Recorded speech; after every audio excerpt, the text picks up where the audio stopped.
Are you assaulting your kidneys? If you're like most Americans, you consume way too much salt. Our daily requirements is only 1 teaspoon per day. That teaspoon per day includes what we cook with, what's naturally in foods, as well as the salt that's added in our condiments. I'm Duane Sunwold, and I have kidney disease. I'm also a culinary arts instructor, and I've had to learn that low sodium diets are a great way of decreasing your blood pressure, because high blood pressure is also very damaging to kidneys. So I had to learn to cook without salt and still maintain flavor, which I find is very easy to do. Let's talk about some tips from the National Kidney Foundation on how to lower salt. Go for the fresh fruits and vegetables and meat rather than packaged foods. If a food item keeps well in the fridge for days or weeks, usually the sodium content is very high. Canned and frozen fruits and vegetables are low in sodium, but make sure they don't have added sauce or salt. Try using herbs and spices instead of salt when cooking at home. Salt's an acquired taste, and you can wean yourself off of it in about 6 weeks. When dining out, ask a waiter to serve sauce on the side and have your entrees grilled, sautéed, or baked without any salt added to them. Chinese and Japanese food are particularly high in sodium, so request no MSG or soy sauce.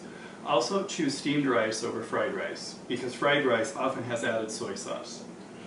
Get used to reading labels.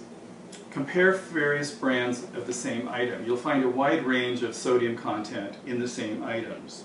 If you find a product that's greater than 8% of the daily required value of sodium per serving, it's probably too high.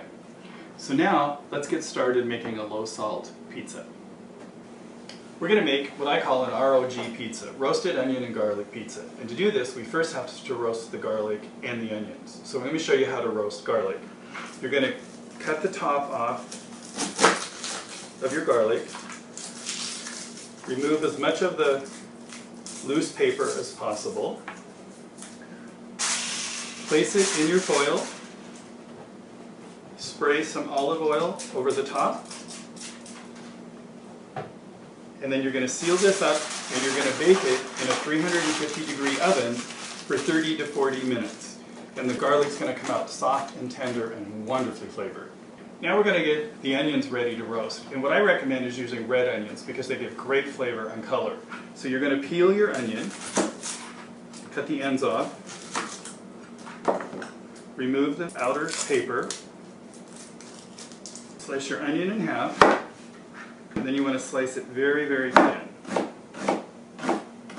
Place your sliced onions on a cookie sheet, sprinkle them or spray them with a little bit of oil.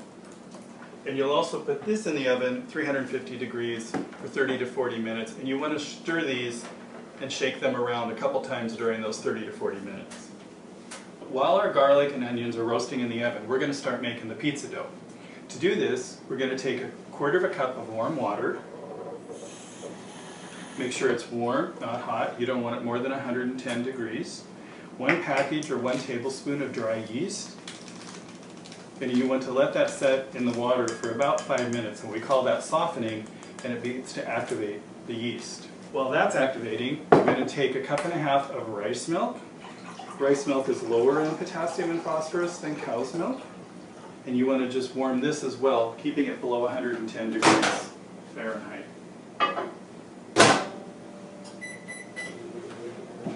So we're going to add our milk. I'm going to add 2 tablespoons of sugar, a tablespoon of vegetable oil. Our yeast is softened, so we're going to add this.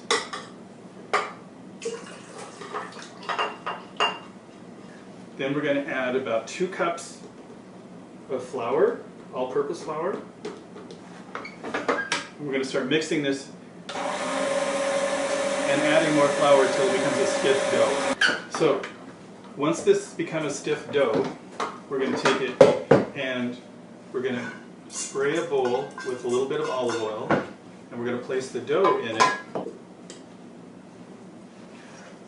Make sure the dough has a little bit of oil on it. Turn it upside down, cover it, and let it set for about 30 minutes, and it'll double in size. Our dough has risen, so now we want to punch it down. This dough will make about 6 individual pizzas. So we're going to divide it in half, take 1/3 of that, stretch it out, add a little bit of flour to your surface area. Make sure that you flour both sides, and you're going to roll it out to about 1/2 inch thick. If you like really thin pizzas, you can roll it out even thinner. Stretch it out a little bit, shake off the excess flour. You want to preheat your oven to 400 degrees. If you have a pizza stone, put a pizza stone in the oven when you preheat it.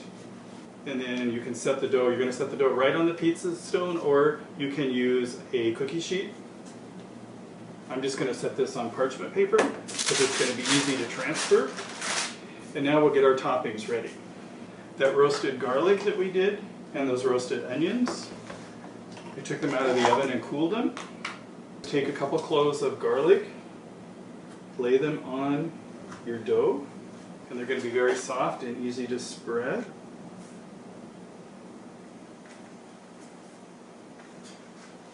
You want to add your roasted red onions.